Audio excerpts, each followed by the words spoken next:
Giving you the real from A to Z surrounding the Dallas Cowboys. News, updates, rumors, transactions, takes, and more. So strap up, Cowboys Nation, and start your day off with A to Z Sports. Live with Will Steele. 3, 2, 1. Here we go. Oh, yeah.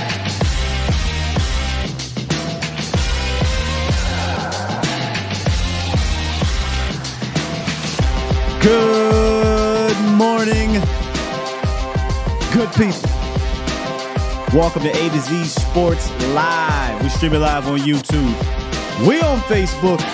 And of course, I am your host, Will Skywalker Steele. Boom!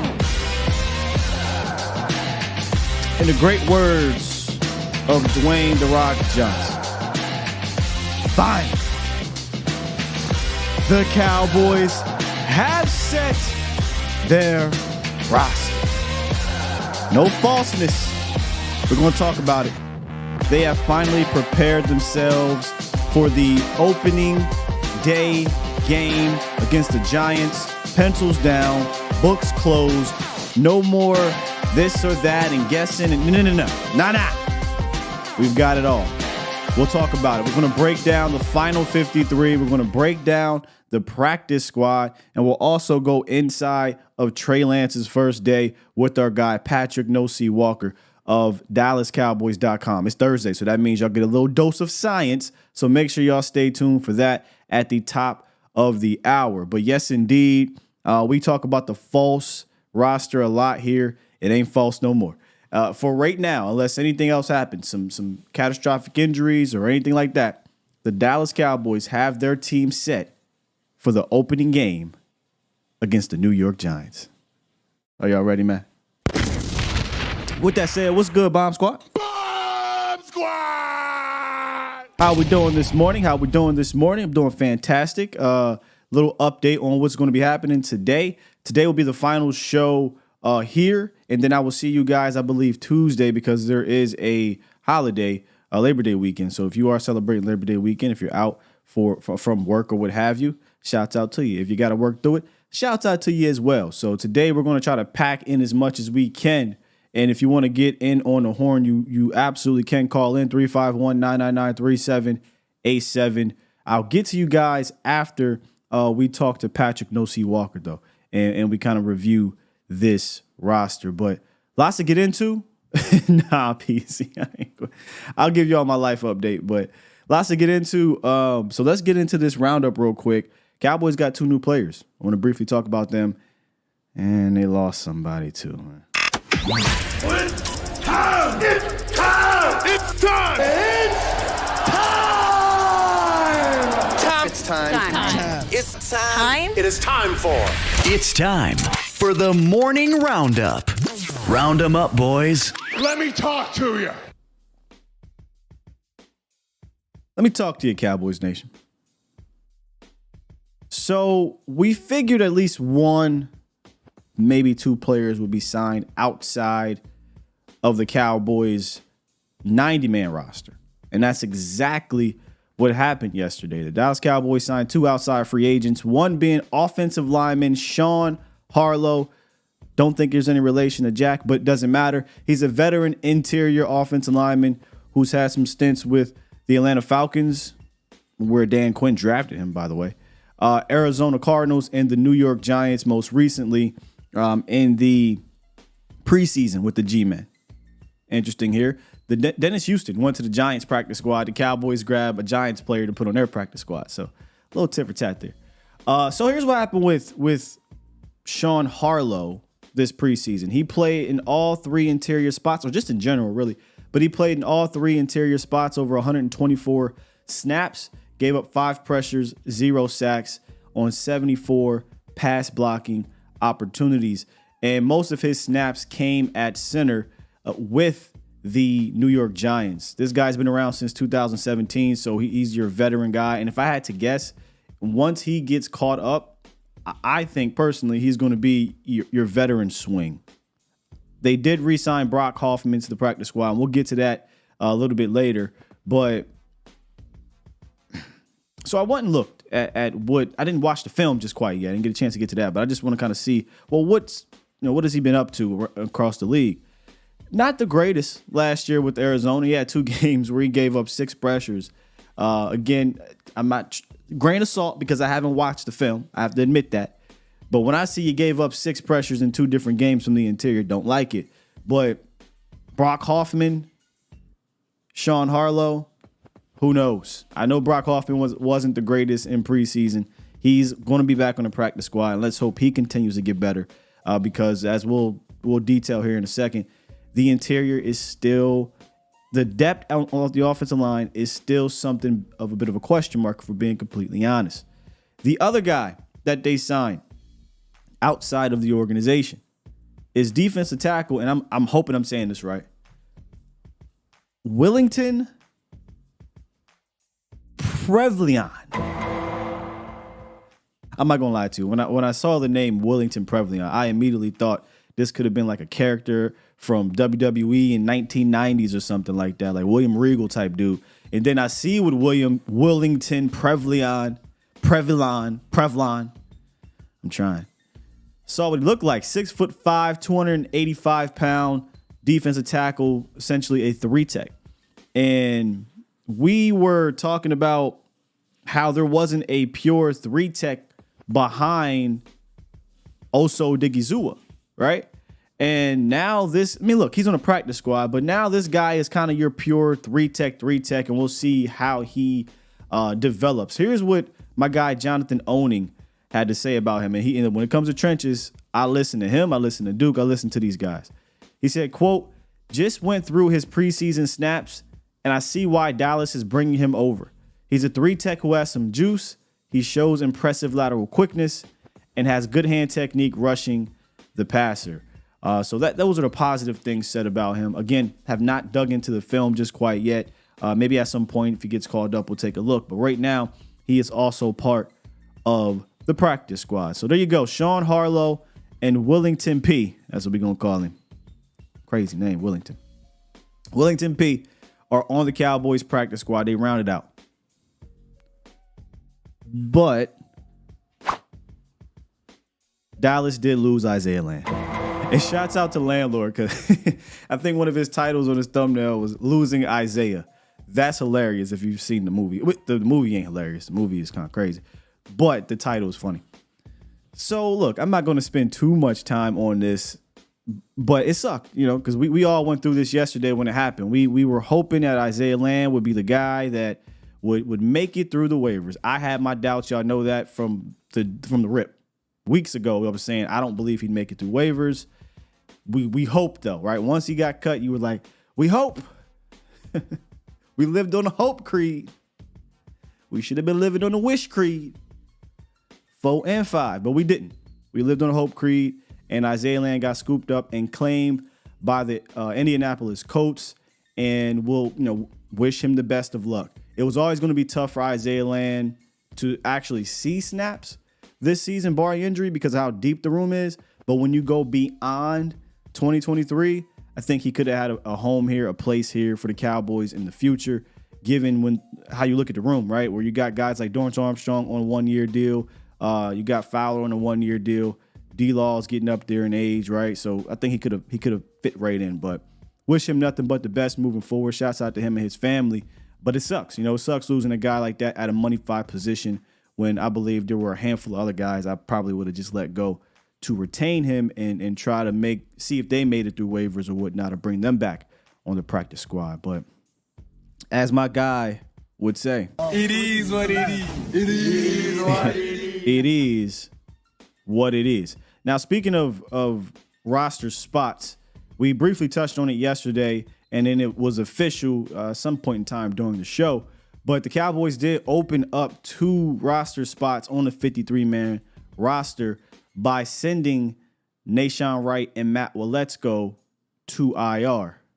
Again, I think they're part of the 2 guys, 2 of the maybe 3 or 4 or 5 guys I would have been like, hey, I'll cut them and bring him back. But it is what it is. Nahshon Wright, Matt Waletzko make the initial 53, the false 53. get sent on IR to play the roster gymnastics. They'll miss 4 games, and then they'll have to make a decision on what to do with those guys. And those 2 spots were given to Chuma Edoga and the long snapper Trent, and the long snapper. So that's kind of the updates on the IR situations in regards to those who made the 53.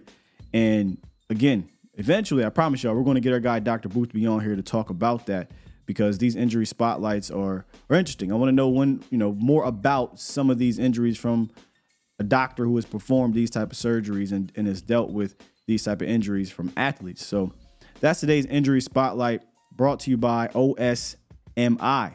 They are a arthroscopic, robotic-assisted orthopedic surgery, foot and ankle surgery, sports medicine, physical therapy, and a ton more.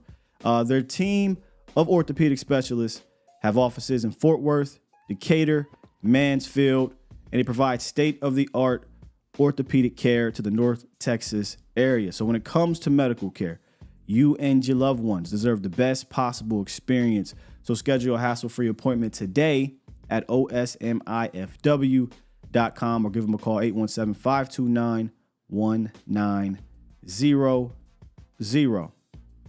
So we didn't get a chance to get Isaiah Land on the practice squad. However, the Cowboys did get a chance to bring back a lot of their guys that they did like. And across the league, what usually happens, and here's the Cowboys practice squad list. Across the league, what usually happens is you're going to bring back a lot of the guys you had in camp. Dallas has been doing this for years, right? They spend a lot of time evaluating these guys, putting time into these guys, developing them. They don't want to see them go, so they bring them back on the practice squad. And they did that. 14 of their 16 guys were guys that were a part of preseason, right? And then sometimes you'll lose a guy like Isaiah Land. Doesn't happen a lot, but it happened. It is what it is. So here is the Cowboys practice squad list. We'll go down here.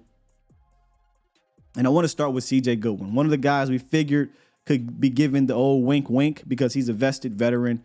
CJ Goodwin could not be claimed because he's been around the league for a decade. So they cut CJ Goodwin to bring him back. I'll be straight up with you and say I got a biased opinion on CJ because he's one of those players that gave me an opportunity early to speak with him, and we've developed relationships for the last 3 or 4 years. Good dude, great special teams guy. I've said this for years, man. If there was an award you can give or whatever, or Pro Bowl, there is a Pro Bowl slot. There's that. I'll admit that there is a Pro Bowl slot. But if there was something you can give these guys that do this, the CJ Goodwins, the Matt Slaters of the world, he's up there in that elite category. When you make a career out of being a gunner and being part of special teams for a decade, there's something to it. And he's been one of the best in the league for quite some time now, at least the last 5 seasons, at the very least, with the Cowboys, I should say. So shouts out to CJ Goodwin making it back here. And he's a guy that'll probably get called up for a few weeks and then eventually likely get signed to the 53-man roster given what happens here. Other cornerback, and it's hard to call CJ a cornerback, but other cornerback, Josh Butler. I thought Josh Butler made some plays. I thought he made some splash plays for the Cowboys in preseason. Good to see him back on the roster. Linebacker Malik Jefferson and linebacker Tyrus Wheat. I really want to dive into this a little bit more with y'all about the linebacker situation. And maybe we'll talk to Pat about it here in a second too. But I got some thoughts on this, so I'm going to hold tight on that. Defensive end Darrell Johnson made it back. Obviously, we talked about Willington being on this roster as a defensive tackle. Safety Sheldrick Redwine, who also made a few plays in preseason too, but had his struggles as well. And then on the offensive side of the ball, Sean McEwen to me was a given that he be back on this roster had he not been claimed. Another one of those guys that has the potential to be called up a few times before being signed on the 53-man roster. Princeton Fant brought back. Very quiet camp, quiet preseason, but you saw some progression, I think, in Fant. He made a few plays in camp with Will Grier. And he's got that versatility aspect to him from being a receiver turned running back turned tight end. So happy to see Princeton Fant back on this roster and continue to develop. They brought back Malik Davis to the roster. So there's your 4th halfback we talked about. The Cowboys would keep around, but it just happened to be on practice squad. Jalen Moreno-Cropper, he was my number one, hey, got to have this guy back. There's just something about Jalen Moreno-Cropper, the talent he has, the speed, the quickness from the slot. I'm going to keep my eye on Jalen Moreno-Cropper moving forward in his career. I think there could be something there with this kid. Tyron Billy Johnson, he came on, didn't he? He came on a little bit these last couple games, had some big plays, so he's back here on the practice squad. And then from the offensive line standpoint, Earl Bostic and Austin Taylor Prelude. Look, Taylor Prelude, he's got some. You can't really teach that size at 6'8", athletic basketball player. He doesn't have a ton of experience, so he's super, super raw. He went to school, I think, at App State to be a tackle. Then he transferred to, I want to say, a Power 5 school. I can't quite remember. I think South Carolina, maybe, to play basketball. And then his last 2 years, he started to play football. So he's only got a few years of football in him, and he played football late in his high school career. I think his junior year. So he's a ball of clay. He's athletic. He's one of those Jeremy Parnell types, right? Jeremy Parnell was a basketball player turned offensive tackle. I wonder if he can develop this kid. He's been around since 2020, though, so we'll see what happens. Earl Bostic is a Kansas rookie. They like what he offers from an athletic standpoint as well. And then Sean Harlow, we talked about him briefly, and Brock Hoffman made his way back to the practice squad. I've got thoughts, and we'll talk more about those thoughts. But it's time now, ladies and gentlemen, to get into the scientific method with my guy, with your guy, with our guy, the one, the only Patrick No C Walker, ladies and gentlemen. What's good brother? Hey, my friend, how goes it? I'm just fired up, bro. I'm tired of all the speculation. We're finally here for football season, and I'm just ready to go, fam. I'm just ready to go. Yeah, it's been a long off season. Very interesting off season in a good way for the Cowboys. I mean, this is an off season that saw them acquire Brandon Cooks on the offensive side of the ball. Saw them acquire, a top 10 cornerback and Stephon Gilmore on the defensive side of the ball, and then of course you have these younger guys that are looking to step up like Damone Clark, hoping to have a breakout season. Sam Williams, the off the field issue notwithstanding, he's hoping to have a breakout season. The defensive secondary is looking as strong as it's ever looked. The pass rush is as well. They recently trade Kelvin Joseph, do a swap with Ignagbani. I'm working Ignagbani. I'm still working on it. Let's call him Noah, because now there's only one Noah in the building because the other one is in Houston. So let's go with Noah for now. Ignagbani. But, yeah, I mean, it's a lot of interesting moves for the Cowboys. But, I mean, all told, if you sit back and you look at the moves they've made, they're absolutely better, much better on paper going into week one this year than they were last year at this time.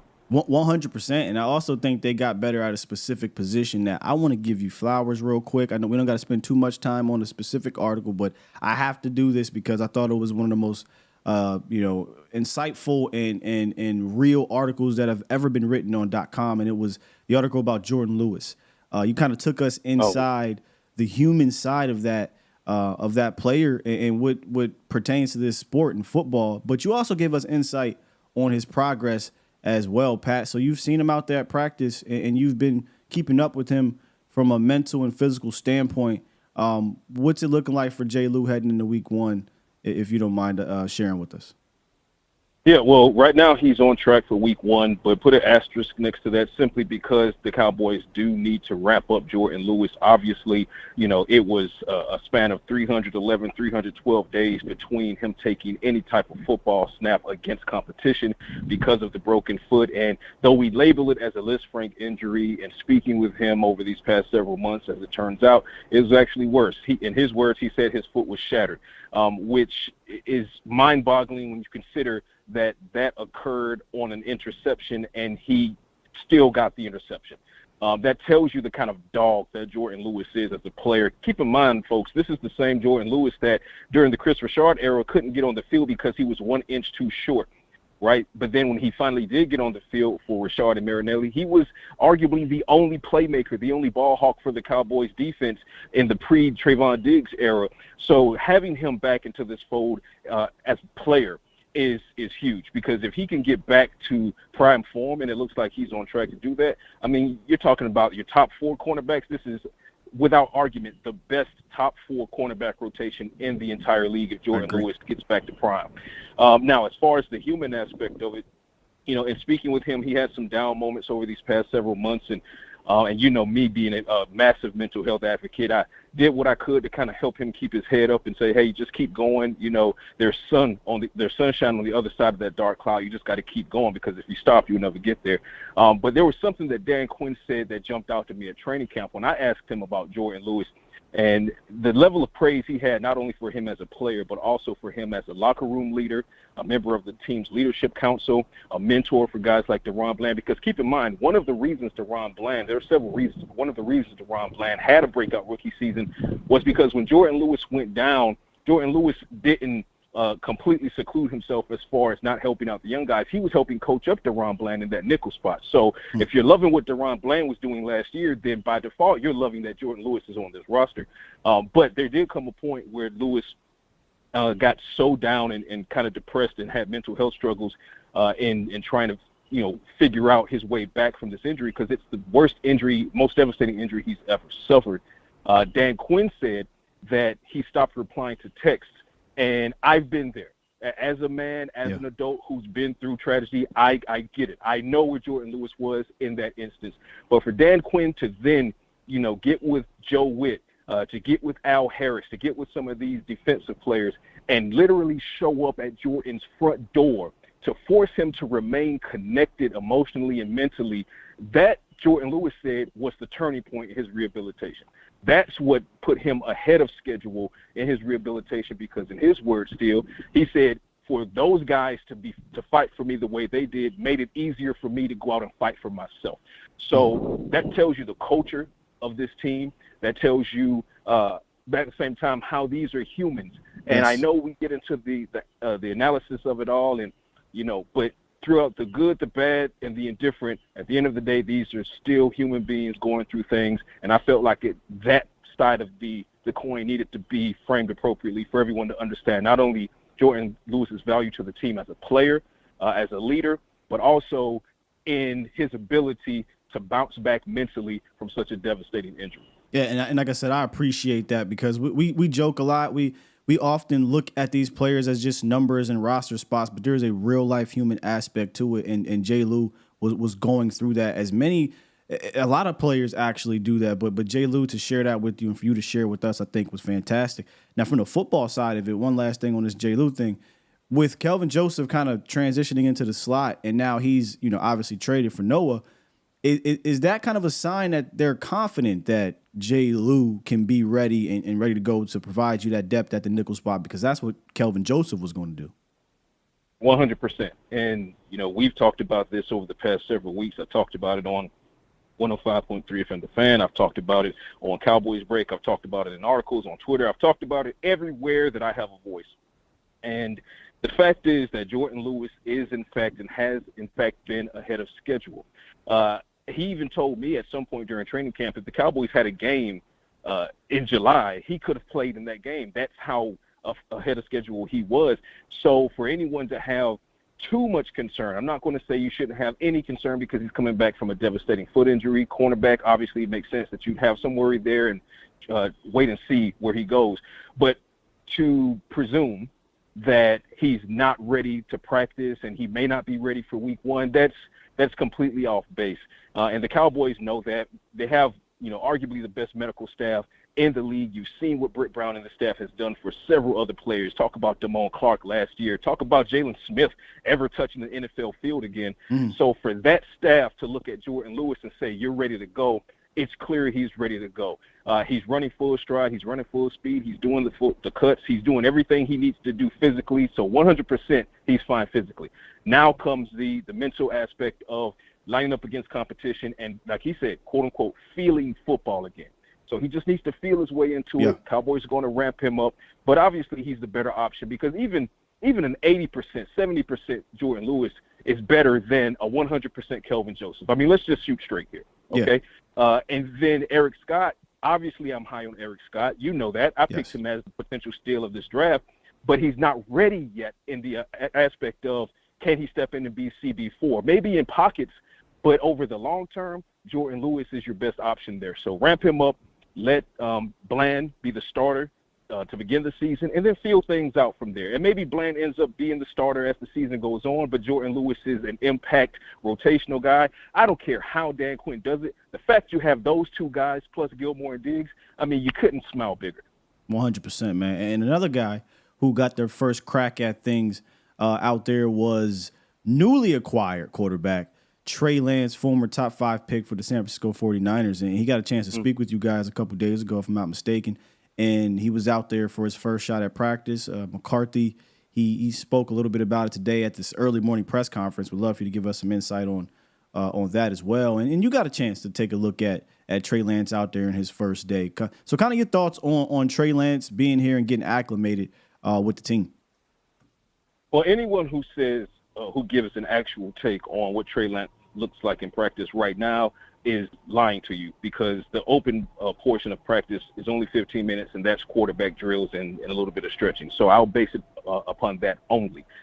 And just looking at that only, he's just wide-eyed and open-minded. He's trying to soak up as much as possible. Yesterday in particular, there was pre-practice. There were a good bit of drills run between Trey Lance, Dak Prescott, Cooper Rush with Mike McCarthy, and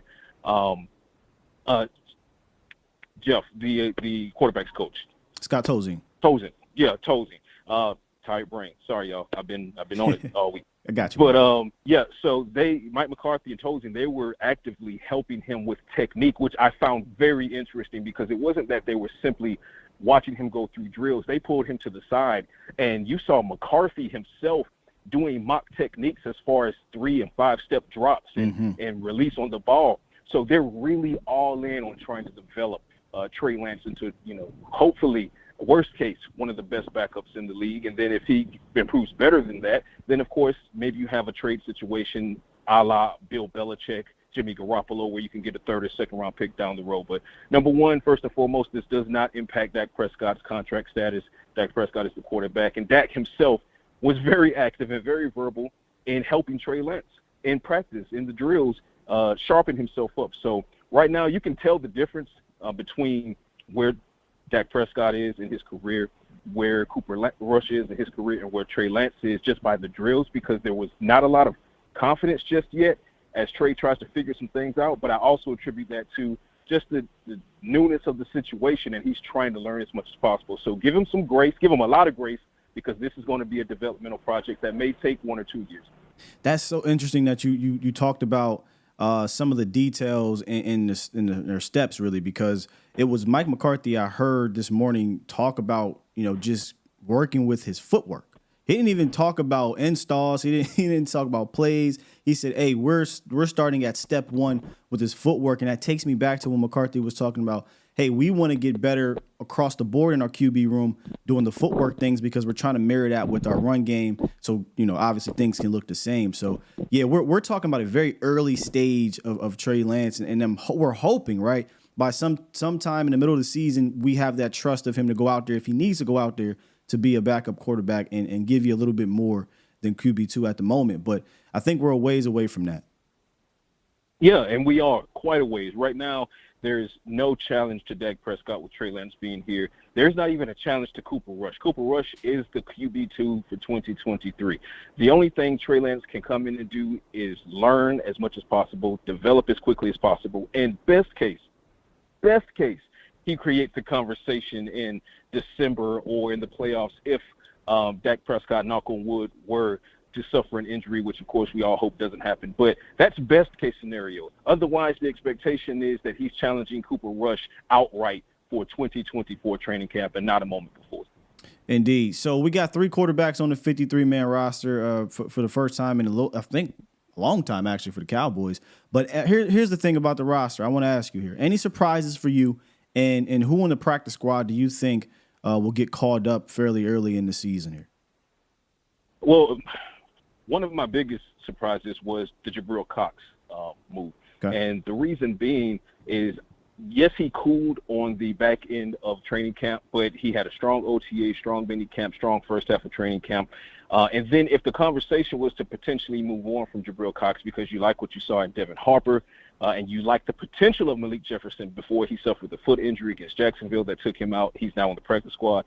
You still end up losing to Marvion Overshown for the entire season. So in my eyes, that solidified Jabril Cox because it's a veteran guy who's at least on the upswing, but they've decided to keep Harper, which I'm fine with because I had 4 linebackers and Harper was one of them. They chose to go with 3. They let Jabril Cox go, brought back Malik Jefferson on the practice squad. So Jabril Cox was easily the biggest surprise to me. I could say Isaiah Land as well, just because I had him on my 53, and I didn't want to risk him to waivers for the reason that we saw. He was picked up by the Indianapolis Colts. Good luck to the young man out of FAMU. I think he'll do some good things, but it's also not a sky is falling situation there. I'm much more concerned about the linebacker depth than I am losing Isaiah Land, because Land, as a pass rusher, he's on a defensive line that's the position that has the least amount of need. He was going to be hard pressed to get his reps. Might have seen his share of inactives on a weekly basis until the Cowboys figured it out, or if somebody got hurt. So Land would have been more of a long-term prospect. Maybe 24, he breaks out, maybe 25. But the Cowboys need to win right now. They have more than enough bodies to do that over the next couple of years. But so for me, it's Jabril Cox. I mean, you're running real skinny on linebacker so that you can run heavy on safety and defensive back. Obviously, Marquise Bell is going to contribute there as well at linebacker. But still a little bit surprising that you are only running 3 true linebackers with a +1 in Malik Jefferson on the practice squad. You took the words right out of my mouth. I'm going to detail that here in a second. One last thing before I let you go here. From the practice squad, you've got some guys like C.J. Goodwin, Sean McEwen, who have routinely been called up last year. I know the rules are a little funky since the pandemic situation, but do we anticipate either of them being called up early, or are they going to try to save that spot until they maybe need it for injuries? I think it'll be the latter. I mean, when you look at who they have, and I'm very thankful they brought Malik Davis back on practice squad. I'm on record as saying I wanted him on the practice squad as well. Sean McEwen, obviously, that's going to be as needed. There will be games where the game plan will call for the 4 horsemen, 4 tight ends, and they'll activate him at that point. But other than that, I mean, Jalen Cropper, I like what you said. I love Jalen Cropper. Had an exceptional camp, but Brooks beat him out. Wide receiver depth looks very, very stout. I think really when you go down the list, it's probably going to be 1 or 2 of these offensive linemen, because the Cowboys basically sent every one of their backup centers to the streets and then started bringing guys back on the practice squad. But they did that with the goal of activating some of these guys. So for those that may have forgotten, you can activate a guy 3 times, but on the 3rd time, if you want him back on your practice squad, you got to release him or waive him, risk him to free agency or the claims, and then try to get him back. But you got at least 2 activations on both of those, on any one that you bring up from the practice squad. So Bostic, he's back. You said it yourself earlier. Hoffman is back. They got Sean Harlow from the Giants. Alex Taylor, Prelo, he's there as well. So I really do believe you will see at least 1 or 2 of these offensive linemen get called up frequently over the first couple of weeks in some sort of rotation so that the Cowboys don't burn through those 3 activations too quickly. But other than that, I think they'll pretty much stay put, barring injury at any position. My guy, man. That is Patrick No-C Walker of DallasCowboys.com, the hardest working man at .com, if you ask me. Appreciate you joining us, man, as you usually do, brother. Hey, man. Fun as always. Still, I'll talk to you guys later. Yes, indeed. And that is the science with our guy, Patrick No-C Walker. All right, here's what we're going to do, Cowboys Nation, as we usually do after the scientific method. Quick little break, and we're going to transition into, I want to talk about that linebacker depth. Yesterday, I didn't get a chance to get to you guys' super chats. There was a bunch of them, so I'm going to get to those as well. And then we're going to hit this phone line and rap to you guys as we, in the middle of me giving my thoughts on this practice squad and the roster in general. So go ahead, get a sip of your coffee, go to the bathroom, take a little 30-second break, and we'll be right back. You're listening to A to Z Sports. Do it live! At some point, hoping to broadcast In front of the millions of Cowboys fans to bring you the real. But for now, strap up and here's your host, Skywalker Steele. I'm Luke Skywalker. I'm here to rescue you. We'll do it live. The season is here now, so at some point we'll get back to having Pat on physically. But right now, due to the weather, they're having these early practices. So So Pat has to be out there. And when I say due to the weather, there's like 109 degrees in Texas, so they don't want to have practices out there in the heat. And I guess they got some things going on in the Star. So McCarthy is doing the beat the heat practices. So when you have an insider, you gotta make sure they're able to be there to do the inside things. And very good nugget there on Lance's development out there on his first day and his first week. But excited for the kid, man. I'm just glad he's here in a situation where obviously he's won it and he'll be able to do the developmental things without any of that pressure that he would have had over there in San Francisco. And he did have over there in San Francisco. So we'll get Pat on again next week and we'll talk about leading up to the Giants game. With that said, I didn't get a chance to get to some super chats yesterday. So I'm going to run through a lot of these super chats and then... Yeah, we'll open the phone line. We'll get a specific caller in here, and then I want to talk about this linebacker situation. Yesterday was the 30th. We had Grant Rainwater. He dropped one, and he says, sign Anthony Barr or Deion Jones for linebacker depth. Hold tight on that one. Same thing with Towboat Ty. Said, we only have 3 linebackers on the roster. Do you think they will plug some of the safety depth in linebacker? Yes, but I don't like it, but we'll talk more about that. What we got here? Garth dropped 5 and said, never thought I'd be a Cowboy fan. But with Trey and Hunter and hopefully Jabril in the practice squad, I am now. Great content. Well, thank you, Garth. Interesting. Not a Cowboy fan, but those guys got you to be one. Welcome, sir. Smoke one for you said he dropped a dub or 20. I'm sorry. And he said, Sky, Lipke and Deuce made a statement of how our offenses will be speed, yak, and power all at once. Okay. Then combine the wide receivers to go with them. Man, how can this not make us excited about this team? Let's go. Mr. Deke, I got you in a second. Brother L dropped 2 and talked about Angry Skies Reborn. Skies on fire. Not everybody likes that though, Brother L, but I have fun with it. Tony dropped 2 and said it's sad as hell to see soft fans turn on my QB. Dwayne dropped 10, and he said all this Trey Lance trade did was make Dak haters show their true colors and leverage that. Jerry thinks he might have. Trey going to be number 2 for the next 2-3 years. Go Cowboys. So let me see. All they did was bring out the Dak haters. Trey's going to be number 2 for the next 2-3 years. Go Cowboys. Yeah. And then Towboat dropped 1 and said, you think the crappy Eagle fans were upset when Nick won the Super Bowl after Carson did all that work in the regular season? Come on, what we doing? Yeah, exactly. And Jay Recruiter dropped 1, said, I'm a huge Dak guy, but if Dak gets hurt and Trey comes in and does great, I'll support Trey as well. Exactly. I'm ultimately a Cowboy fan first. Absolutely. And B. Bird dropped 5 and said, if we won a Super Bowl with Trey, that would be the best case scenario. Hell yeah, that'd be the best case scenario with Trey on the roster if you won a Super Bowl with him, sure. And then Tobo dropped 1 and said, Sky, you're going to read the super. Oh, but there it is. You're going to read the supers from yesterday. And then Miss Adika. This is why I wanted to wait for Miss Adika's.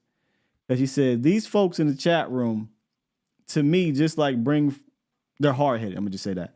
All those that have not hit the like, I'm referring to you, get them likes up. And Sadika said, please open up the lines and let me in, Sky.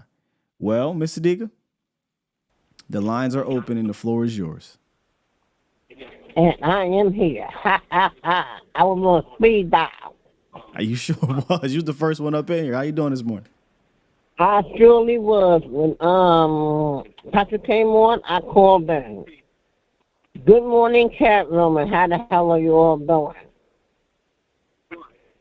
I want to let you know there are 743 folks in this damn room. That's a lot. And why is there only 195 likes? That don't make no damn sense. Yeah, I'm with you, man. I think the viewers should match the likes, but only if they like it. Remember that's the main thing. Only if you like it. So maybe that means they don't like what they say. No. Even if you don't like it, hit the goddamn down button, the thumbs down. Let me go hit back. One of them. Hit the thumbs down twice though. I don't give a daggone what they do. If you don't like it, get the hell up out of here. Yeah. You're right, Miss Adika. You're right, Miss Adika. Hey, is that all you got for the show? Nope. Nope. I'm just a cat. I'm the cat room watcher. I got you. But Scott, you have a blessed day. And chat room, get these damn likes up for the brother and share the content. Get them up. Do that. That's all free. Well, thank you, Mr. Deacon, for the kind words and the threats to get these likes up. You have a good day, okay? You too. I better stop playing with. Hey, Auntie. I better stop playing with Auntie. Okay, let's get back into the football stuff here. Patrick touched on it. Towboat touched on it. Now I'm going to touch on it here. And we're talking about the linebackers. I don't know the last time I've seen a roster have 3 off-ball linebackers, like legitimate off-ball linebackers. I mean the whole roster. Not counting Micah Parsons as a legitimate off-ball linebacker. We know he's going to play about 75% of his snaps at defense end. Tyrus Wheat, another guy who's not a legitimate off-ball linebacker. He does both type thing. And he's a rookie, and I'm not really counting on him to be a guy to play full-time off-ball linebacker. Malik Jefferson is a guy I think they favored over Jabril because Malik Jefferson does a little bit more of the downhill stuff better, where Jabril does the coverage things better. So you go with LVE, Damone Clark, Devin Harper. That's light. You know my concerns about that. That's light. When I had that question of will the Cowboys go light at linebacker, I didn't expect it to be that light. I thought maybe 4 or 5 with a couple guys on the practice squad. But this is probably even more than the depth at O-line. I know that sounds crazy, but here's why I'm bringing this up more than the depth at O-line. We'll get to the depth at O-line here in a second. It's because the starting unit for the offensive line, I think, is an elite unit. I think this is a top 5 or top 10. Some would argue top 5, but it's definitely a top 10 unit. I think it's, if no injuries happen to that offensive line, you've got one of the better offensive lines in the league. Point blank, period. I wouldn't quite say that about the linebacker unit just yet. So if a guy goes down, your worst unit on defense, which I hate to use the term worse because the defense is fantastic, but that is probably the lesser of all of the units on your defense, gets worse if one of those guys gets hurt and you have a hurt guy in LVE. And I know we're throwing names out there to bring in and all that, but the roster's set. Your backups to the guys on the roster, the Devin Harpers and Damone Clark and LVE, is Malik Jefferson. That's the guy right now. So you hope you don't have to do that. You don't have to go to Malik Jefferson, but you always want to be prepared. Now, what they're going to do, obviously, with having 6 safeties on the roster, a guy like Marquise Bell's going to come down, a guy like, obviously, Jaron Kearse playing the big nickel, Dono, who looks like he's going to be ready for week 1. He'll be in the box as well. But it does make me squirm a little bit that the Cowboys don't have a little bit more depth at the linebacker position. Maybe, here's what I'm thinking. Maybe you look at this position as a position that will be elevated by what's in front of them. You got 2 big nose tackles now who can clog up the lanes, occupy blockers. So whomever it is behind them, they're going to benefit from it anyway. So if anybody gets hurt and they want to go out there in the free agency market, they can come in here. It's not like it's not disrespecting the position here, but it's not like it's a quarterback you're trying to get or a wide receiver getting up to speed. This is linebacker stuff. See ball, get ball. Right? Pick up Dan Quinn's defense, see ball, get ball. The other position, and I touched on it briefly before I get to the phone lines, is offensive line. So last year in the false 53, they carried 9 offensive linemen. And then when they did their final 53, what they did was IR Tyron Smith. That brought it down to 8. And then obviously they signed Jason Peters, right? So you got Jason Peters in there, and that brought it back up to 9. And they had 9 offensive linemen going into the season, with a guy like Jason Peters being that experienced backup. This year, it's 8 offensive linemen. They did the IR stuff. It got down to 7, but then they brought it back up to 8 with Chuma Edoga. Your reserves this year, ladies and gentlemen, on the 53 are Chuma Edoga, Awesome Richards, TJ Bass. We love Awesome. We love We love Austin. We love TJ Bass. Chuma Edoga, not really sure what they're going to do with him, whether he's going to be an interior guy, which he was brought here to do, but then they kicked him out to play left tackle. But he's got a ton of right tackle experience. When I say a ton, I mean more than any other position. He's got over 400 snaps at right tackle in his career, his brief career. So I'm just wondering if Chuma is going to be your backup right tackle, Awesome your backup left tackle, or Tyler Smith, depending on what they want to do with Awesome. I like Awesome at left tackle personally. So now you've got a backup left, a backup right, and then TJ Bass is your swing. I would argue that might be your most uncertain group of depth guys, maybe in the last 5 years. Could be more. I just don't remember specifically right now off the top of my head. I didn't do the actual study. But, you know, we've had years where Terrence Steele was your backup, or Lyell, depending on the situation, where Connor McGovern was your backup, Joe Looney, and, you know, guys that have been experienced backup tackles, Jason Peters. Like, in those years, sometimes we complained about the depth, but I felt like the depth then was more welcoming than the depth now. The depth now is more so about hope of the future with the TJ Bass and the Awesome Richards, not necessarily a hope of the now per se. So I was very surprised that they didn't go out and get a better backup situation than Chuma or Sean, not Jack Harlow, who, again, I didn't watch the film, but just looking into what he is in the league, it doesn't seem like it's that great. So those are the two positions from the jump. From February to now, we have been talking about for 6 months or whatever it's been. And the funny thing is, those are the two positions we come out of the offseason saying, okay, let's hope, right? Let's hope that these young guys are going short at the position works out if we need to go there. So kind of my thoughts on the roster. Other than that, the roster, like I said, it was about 95% complete anyway. So it wasn't like you were going to be tussling with a bunch of starting positions. We're talking about depth guys. All right, let's get into the horns. And raps y'all in the chat as well. What's good, Los? Yo, good morning, Sky, man. Hey, it's this week and next week, man. It's football time. It's action time. Like I was telling Law and Vosh, it's about time we whoop those rats out those sewers, you know. Hey, I mean, that's what they're known for out there. So we're going to that type of city, but I'm pretty sure we got it. But real quickly on this 53 roster, man, my biggest surprise is that isn't Matt Walesko still injured, if I'm correct? He's on IR, yeah. So he's going to be out for at least the first 3 or 4 games, correct? Correct. Was there a way to keep him out to 53 and maybe add someone else or kept someone else? Question, or did we? Hey, could cut him. Okay, because I was just curious about that, because I feel like we could have maybe have him like in the IR or something, because maybe that one spot could have helped us maybe a little bit more throughout the 4 games. I'm not saying it's a big deal, but I'm just saying it could have helped us a little bit more in direct regard.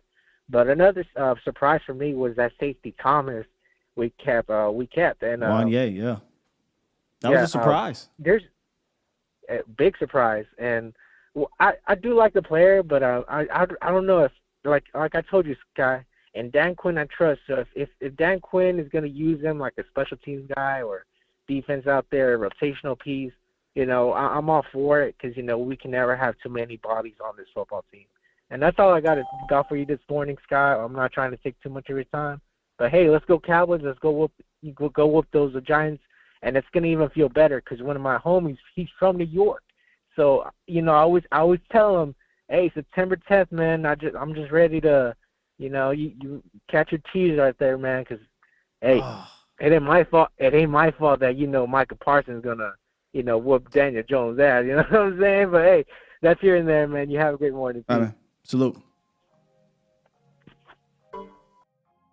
Just happened to go look over here at my Twitter, man. Just saw that Gil Brandt has passed away.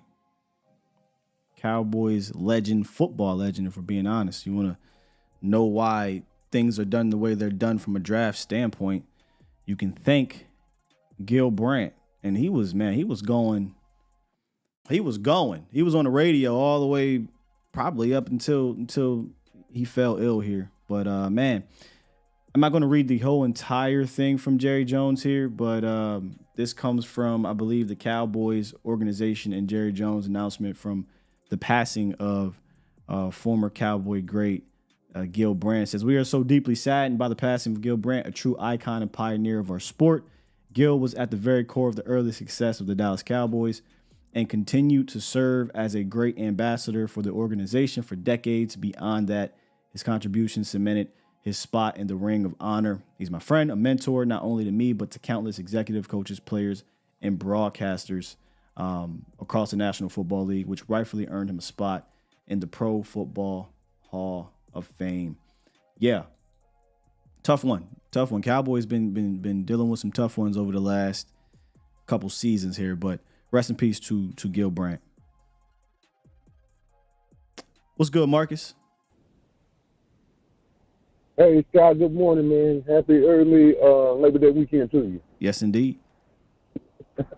Hey, man, first I wanted to give my shout out and condolences to the GOAT, Gil Brandt, man. He's going to be missed. He's a good dude, man. I actually went to a seminar he gave. I think it was up there in Irving. He used to do some talks up there. I got to sit in on one of those things. Just to hear him and see him talk for a while. You know, that's the closest I think I ever got to somebody like that, Cowboy guy. But, I just wanted to, shout that out real quick. Yeah, man. He'll be good.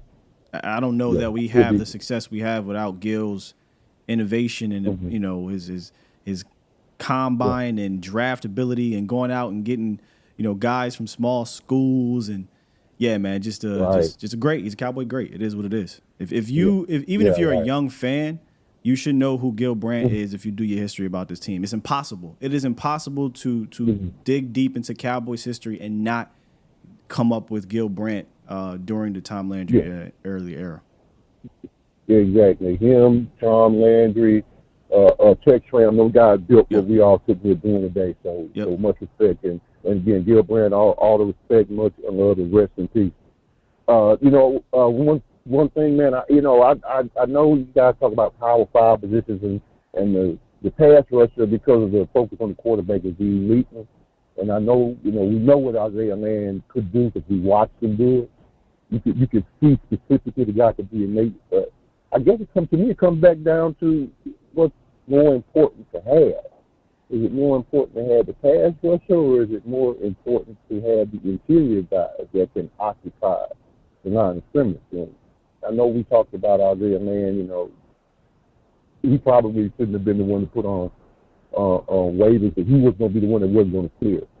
We all kind of figured that. But I think, again, they chose Neville Gallimore over Isaiah Land. I don't agree with it, but that's just what I think happened. I think they got to make sure they keep the second level clean, and maybe Neville's probably better suited for that responsibility. And they can, as they proved in the last few years, they can manufacture a pass rush. That's not as big an issue as making sure that they can keep the linebacker or whoever's playing at the second level covered up so that they can be a great defense. So that's just my thought on that. I'm gonna get over Land. I already have really, but I guess that's just what I have to understand. They went with the interior and make sure that they got the interior solid as opposed to just getting one more pass rusher. He probably wasn't gonna see the field a lot, like you said. So. We'll see how it rolls, man. Like I said, I can't wait. We're going to beat the Giants, head in, and I'm going to enjoy every second of it because Daniel Jones, he's better than okay. That's just more whipping on that head they can get. So have a good weekend, Sky. I ain't going to hold you, man. Thanks a lot. Appreciate you, Marcus. Yeah, there was a handful of players I would have, and he's one of them. Neville Gallimore's one. I would have definitely cut and tried to keep Isaiah Land here, but I mean, yeah, the money, it's called Money 5 for a reason. The pass rusher is obviously more important, but when I talked about this on Vacha's show yesterday, it was more so about, is he going to see the field over somebody else is going to see the field this year? Probably not, because there's so many other pass rushers, and Isaiah Land is more of a future piece, and I'm okay with that. I'm okay with Isaiah Land being a future upside piece. had he stayed here and not been able to get on the field unless somebody got hurt, because you're banking on that upside for 3 years as opposed to 1. But I'm not sure. I didn't want to, because I know people don't like when you ask questions, but I didn't want to ask him this. But I wasn't sure if he was saying he valued Neville over Land or they valued Neville over Land. What is Neville giving you, in my opinion? What is Neville giving you on the interior? He ain't holding up 2 blockers. He ain't penetrating. Like, with all due respect, Jack, I would love to see Neville play up to what we hoped he would be when he got here. I didn't see it. You know, I didn't see that in camp. So it is what it is. Let's get James on the horn. What's good, James? Hey, what's good with you, man? Hey, Hopefully you're having a fantastic day, like I am already. Having my coffee, talking to you, so it's all good. Appreciate you, man. But real quick, before I have a question, 2 questions for you, just real quick, I just want to throw something out there. There's a reason why I like you and Vach. Did you see Vach on that Liz Mood show? Oh my God, dude, he shut her down with facts. That was so cool. Politely. And I told him on Twitter, I said, this is why Vox is the best in the business, because he politely cooked Liv Moods where it would have been a whole bunch of, ma'am. Right. Ma'am, did you just say cool. Gino? Ma'am. Tua? Exactly. But no, in all seriousness, though, that was a fun. And in all seriousness, that's why I think you two are the best, because you guys always have facts ready to back up any argument somebody's going to have to say. And that's why I like watching you guys. But anyway, so having said all that, props to Vach if he's listening. And you, of course, too, Sky, because you're in the same category as Vach, in my opinion. Now, here's my question. Now, I know we're thin in the linebacker room as far as, heaven forbid if LVE goes down or Damone goes down. I think I heard you talking about that. And then outside of the O-line on that side, if something happens, we have Bass and maybe somebody else. So what are your thoughts on that as far as, am I right, would you be scared? And I don't think I would have let Land go. That was a mistake. You knew as soon as he got cut, somebody was picking him up right away, and they did. So what are your thoughts on that? Yeah, I'm with you. I just kind of talked in depth about it. The linebacker spot, it worries me. Like LV and Damone Clark and Devin Harper don't worry me. Them 3 in general, but it's the depth that worries me. And we had to dig deep into that depth last year. Barr went down, LVE went down, and we were left with Damone Clark, and I honestly don't remember. I can't. I think it worries me just a bit because LVE, if he goes down, it's just a question of if, knock on wood, because he usually gets hurt every year, whether it's a game or 2 or for the game. So that kind of worries me just a bit. Yeah. Hoping for the best, right? That you don't have to dig deep into your depth, but I don't know that there's a world where you're going to use Marquise Bell as a full-time backer. Probably not. So you think we'll use him like situationally? Yeah, big nickel, big dime. From time to time, I do think James he's going to have to do regular linebacker things because he almost have no choice in a way. But for a guy who even admitted himself, he's trying to figure out run fits from the position. We got a game in 10 days. We got a game in 10 days. We do. He ain't played linebacker. You know what I'm saying? So, I'm gonna trust DQ. He's gonna have to get up to speed. I'm gonna trust DQ. I'm gonna trust him, man. I feel like he'll do what he can do to keep put these guys in their best position. But if the unforeseen happens, right, the injury, a major injury to one of those dudes, I do think you have to go out and get a guy. Yeah, we do. The only other thing I'm gonna say, Sky, because I know you like to keep things short and sweet, so I'm gonna kind of help you out a little bit, but. It's just about time, man, for that lion to wake up and eat. Okay. And I think you know what I'm talking about. Time for Micah Parsons to start going, man. I cannot wait. 10 days away, you said? I can't wait, man. He on the leash. And I don't know if Authentic in here, man, but Authentic, be worried, man. You better tell Brian Daboll. If I was the Giants, I would be worried, too. You better tell Brian Daboll to dial it up. Dial it up because these guys are hungry. This pass rush has not – and look, a part of me – yes, I wanted to see the starters out there for a series or whatever. Yeah. Like a part of me wanted to get, but another part of me feel like these are a bunch of dogs on a leash, salivating at the mouth that we're about to let the leash go, and it's about to get crazy. And what does your homie Vach like to say? There's some of these guys that can roll out of bed and just be great. Oh, and that's what Vach says sometimes. Right, like but they've been practicing now. It ain't like they. Just, yeah. Well, they not just like not practicing, but they don't have to be in a preseason game to get up to speed. They'll be ready to go. Well, anyway, that's all I got, Sky. Let's go, and beat the Giants. Like I said, I know there's other YouTube creators out there that are good for the Cowboys, but I'm sorry. I just like listening to you and Vach because you guys bring the real deal and you guys bring the facts all the time. That's why I watch you guys all the time. Our guy James, man. Thank you, man, for the kind words, brother. All right, my man. Thank you. We a heavily deep community, and I think there's going to be I don't even know. I couldn't join it, but there might be a super Royal Rumble stream going on here in the next couple days. But yeah, man, James always gives me kind words. I'm just happy to be a part of this deep community. I tell y'all that all the time. The deepest in the league. Care what nobody say. But yeah, look, authentic. If you're in here, get word out. Put word out. They coming. Micah ready, man. I know you got the All-Pro. Did he go All-Pro? He was fantastic. Andrew Thomas was awesome. Yeah. I know you drafted one of the guys we liked in the draft at center. I know. I do. I know Brian Daboll can do some fun things and make you go left and right and this and that. I know Jalen Hyatt's fast. But can Daniel Jones get the ball out faster? There's a pack of crazed dogs ready for week 1. And this is the fan aspect talking because I am excited and I do think we can absolutely dominate these dudes. But then there's the respect factor that I have for them that we'll break down next week. For those that are new, like I said, there was some people, caller yesterday, 2 days ago, that called in and said, "Hey, I just discovered you last week." Stay tuned.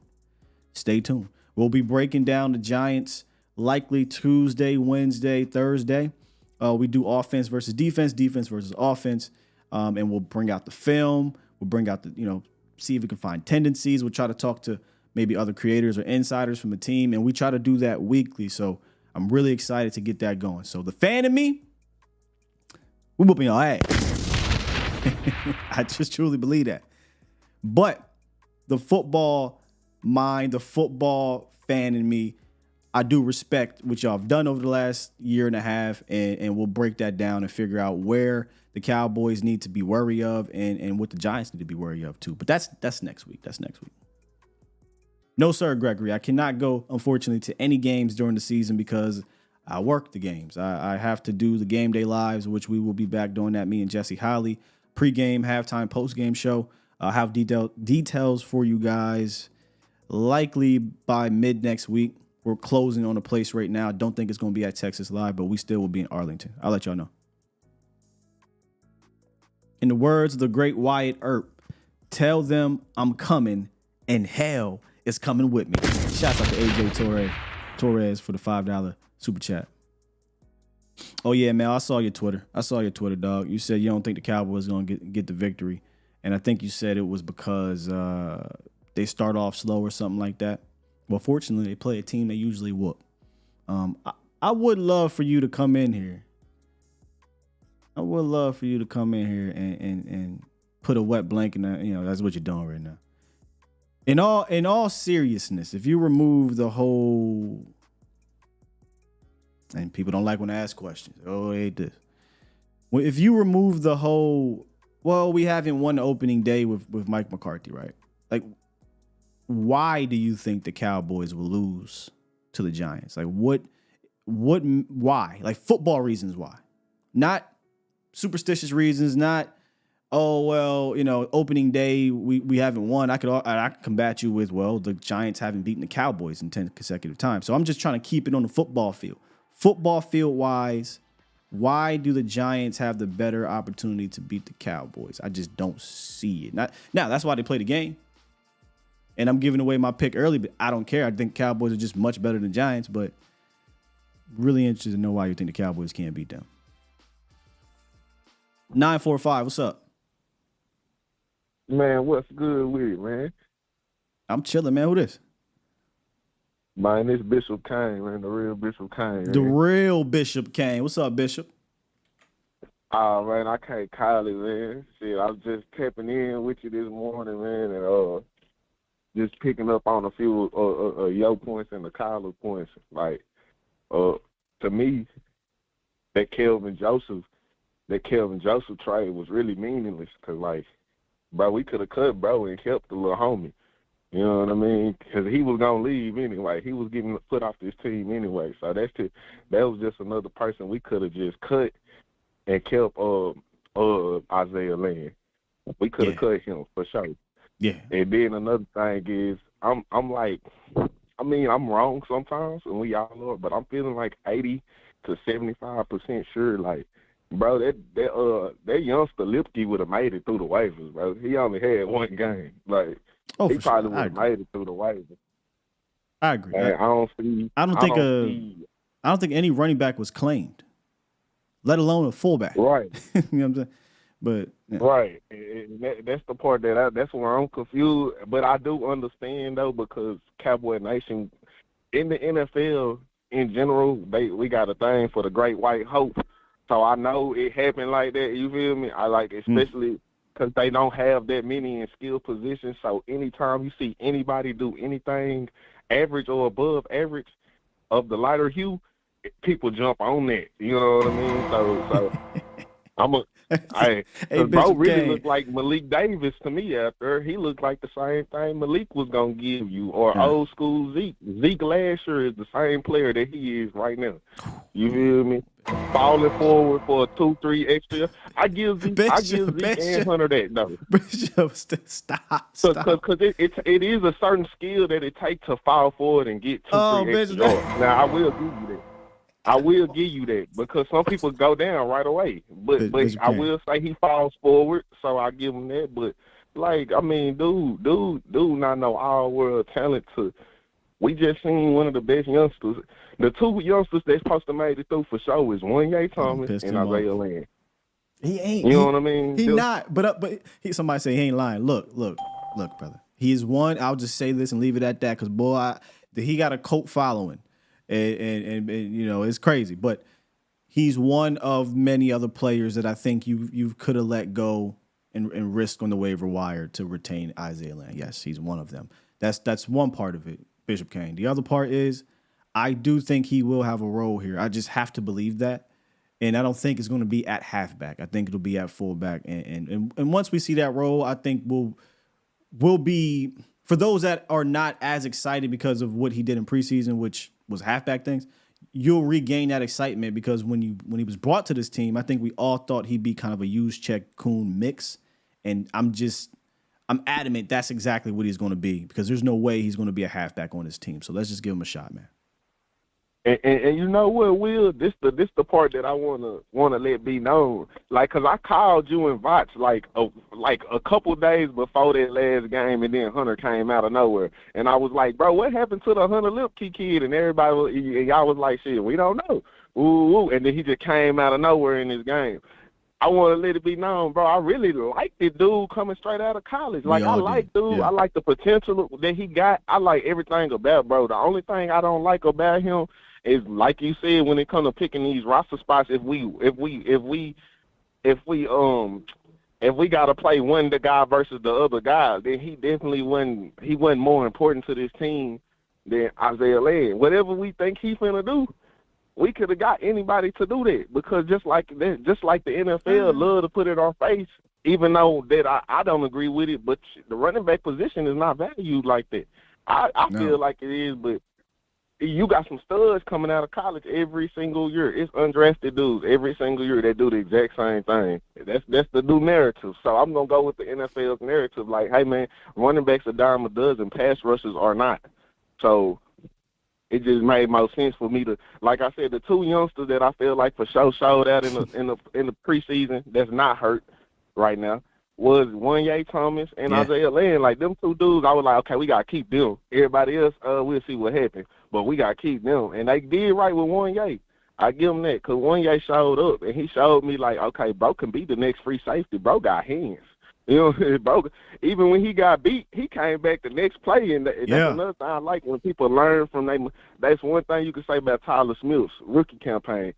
anytime Tyler got beat, he come back after and he do better the next time or the next play or the next half or the next game. Tyler was learning as he was going, and I can respect that. And I feel like Mozzie going to do the same this year, too. I think Mozzie going to be just like Tyler. It's going to be times where everybody wondering, but he gonna learn more and more and more every game, and he going to be all right. Yeah, he'd be all right. Mozzie be fine, man. And one thing he got going for him is he's not dealing with a position switch if we're comparing with Tyler. And he didn't get hurt. We got to remember Tyler Smith missed like he missed like a week and a half or so of camp last year because of his high ankle sprain, and then he didn't play in the last preseason game. Where Mozzie he's ready to go. I think Mozzie be fine. Appreciate you, Bishop Kane. Fantastic call, brother. Appreciate you, bro. Ah, man, Bishop funny, dog. I don't think he was lying with a lot of what he was saying, so I agree with that. But look. He's on the team. I think we're talking about Hunter Lipke. I think he's going to be your fullback, and I think he'll be a damn good fullback. But I'd be lying if I said that I think he'd have got scooped up if he got released. I'd be lying. 100% think he gets cleared through the waivers and you put him back on the practice squad or you put him on a 53. But here's the thing, though, right? Because there is a deeper thing to this. We talked about 95% of this roster, and honestly, it seems like more than that. 98% of this roster was already complete. You only had a handful of spots. A handful of spots to use. And those spots, I think, needed to be filled with guys that were going to have roles. And I do think, and I talked about this on Vach's show, when you're bringing up Land and you bring up Lipke. Lipke has a role. He's going to have a role where Land was not, and I think they were looking at the short term as opposed to the long term, because in no world is a fullback have any more value than just about any other position on the team, you know? But for right now, it fullback 1 or edge 7. They're looking at fullback 1 for 2023 and possibly beyond, depending on what happens. So again, I'll say this and I'll just leave it at that. There were a handful of players you could have did. He's one of them. You could have cut Kelvin. You could have cut Neville. You could have just did something with Nation. You could have did something with Let's Go. There's a whole lot of different things you could have did to keep Land. They didn't. They tried to sneak him through. It didn't work out. Man. But boy, the cult following my guy has is crazy, bro. You would think he was Mike Allstott. You would think he was. I was on Vach's show and we was giving. I said, hey, all jokes aside, let's just talk football. Let's give the analysis. And oh man, y'all hating. I'm like, yo, I'm giving positives and the pros and the cons, and man, y'all be standing, boy. Mel Hayes, tell me why we're going to lose week 1. Don't. You know, I had to bring you in like that because I don't like it. I don't like it, man. I don't like it either, bro. I don't like it either. Forgive me, man. I'm a little under the weather. I'm kind of getting over a cold. You good. I can hear you. But to answer your question, I don't have a football reason, X's and O's, why I'm not confident going into week 1. The same reason that there's no football reason why we should have lost to, I don't want to say a bad Bucs team last year, but that was not a quote unquote very good Bucs team. Shorter was a football reason. Even throughout the season. Shorter was. What are you talking about? Tell me. Fam, we rolled out there with Dennis Houston and Noah Brown, number 1, and Kellen Moore running the same ish we were running. And Devin White gave you the football reason. Oh, we knew what they were going to do. You know, we just knew what was going to happen, and the Cowboys had to switch things up. So absolutely, there was a football reason why you could have doubted that game against the Buccaneers for sure. Okay, fair enough. The Rams. So we have lost 3 straight season openers under Mike. I'm gonna combat you, but we've also won 10 straight against the Giants. Go ahead. Okay, fair enough. The other thing that has me nervous is this will be the first time that Mike's offense, the newer offense, will be seeing another team other than Fair. Our own. Fair. And we've also, and I'm still giving them some time to get adjusted to also not only the new offense, but you also have new players within the offense. I'm expecting a bigger role from Jalen Tolbert, and obviously Brandon Cooks coming over is also something new. Now, last time when Randall Cobb came over, it didn't take much time for him to get adjusted. It never does with Dak Prescott. Whenever they get a new player of substance like that, it doesn't take long at all. Brandon Cooks was that, or not Brandon Cooks? You said Randall Cobb. You say Amari Cooper. The very first game, Amari Cooper, went off, right? So I don't really expect. Brandon Cooks is a pro's pro, brother, and he's been killing it in camp. But I would look at the addition of Brandon Cooks as a positive for Week 1, especially based on. I'm definitely looking at it. I'm not looking at it as a negative. I'm just saying that it may take time for everything to mesh for them to be kind of what they are, as well. On the other side, the Giants already have a little bit of what? Gelled of whatever they were last year. They already have that gelled a little bit. They got some new where players I feel too. like who they got? Jalen Hyatt's new. You got a bunch of young receivers that are new on this roster too. I mean, who would you take over in Week 1? Their complement of weapons or the Cowboys' complement of weapons? The Cowboys' weapons, no doubt. Yeah. The Cowboys' weapons, no doubt. All right, who would you take in Week 1? Their complement on defense or the Cowboys' defense? The Cowboys' defense, no doubt. But that's from a talent perspective. And then a lot of times, who would you take from the coach? Wink Martindale or Dan Quinn? Say that one more time. Wink Martindale or Dan Quinn? They're defense coordinators. Dan Quinn. Bones Fassel and whoever the hell their guy is. Bones Fassel. So now it comes down to Brian Daboll and Mike McCarthy, essentially. It sounds like where you're getting at. No, not even that. It's honestly, Sky, the way that the Cowboys, to me, the way that they've approached the offseason, and I have been a pro. Starters need to play a little bit in the preseason, guys. So I will forewarn you with that. Yeah. So the way that they have approached the preseason up until Week 1, the last couple of years, I think that has played some part in the Week 1 record. So are we? Maybe not the whole reason. And I can do the question stuff with my guy Mel. So that's my guy. So listen, is this recency bias because we're worried about what happened last year, as opposed to just the previous season? The Cowboys came out and dropped 460-something yards on offense and 31 points or 28 points. Because remember that I was gonna say that happened. Dak Prescott didn't practice that much. He had a broken ankle. You know what I'm saying? So that actually happened on the road on Sunday Night Football against a better team, in my opinion, than the Super Bowl defending champions, than the New York Giants, who were 7-9 or 9-7. So like, there's two sides to this thing. Go ahead. But outside of Dak, there were starters that played during that preseason. Like Micah played, although he was a rookie, but you still had other. Micah was a rookie, bro. I'm talking about offensively. He still played. Amari didn't play. Lamb didn't play. Schultz didn't play. Your offensive line didn't play. It's the same thing. And yeah, Kellen Moore called him, but nonetheless, those dudes didn't play. So there's two sides. I just wanted to present you the other side to that. Week 1 of 2021, they did not do any preseason things. Dak was in a worse situation health-wise, and they came out and smoked that defense.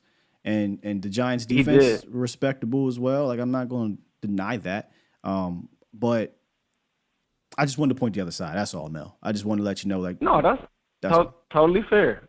Totally fair. And again, I hope this don't sound like I want us to lose, because that would be ridiculous. I do not want us to lose. I want us to win don't want us to every lose. game. Yeah, Mel not like that. Mel just worried. He just worried. That's all.